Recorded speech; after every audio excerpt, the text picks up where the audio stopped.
And so, yeah, as it turns out, the bulldozers did come and kill the tribe, and she talks to the UN about it.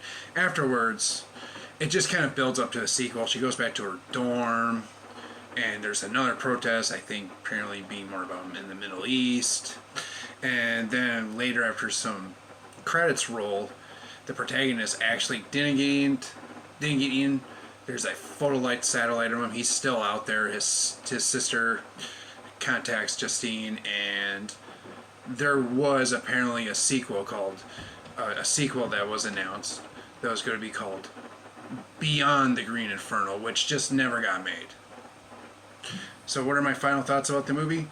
It really doesn't hold up to something like Cannibal Holocaust or Mongol Cannibal or something like that. But for what the movie is, it's actually really worth checking out. And it actually has more of, I kind of feel like it got more of like a slasher feel to it than a Mongol feel to it.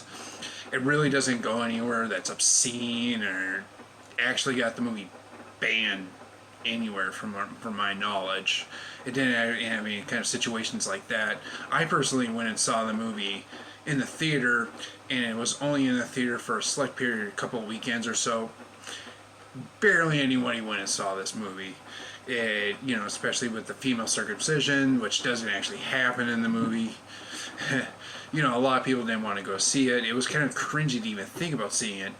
But then you saw it, and you actually got a pretty well put together horror movie. So overall, I can recommend The Green Inferno. There's a lot of just kind of gore, but there's nothing. If you're looking for something extreme, this isn't really what you're looking for. It's more of kind of a tribute to the Mongo franchise. So, with all that said, thank you for joining me on the very first episode of Horror 2.0.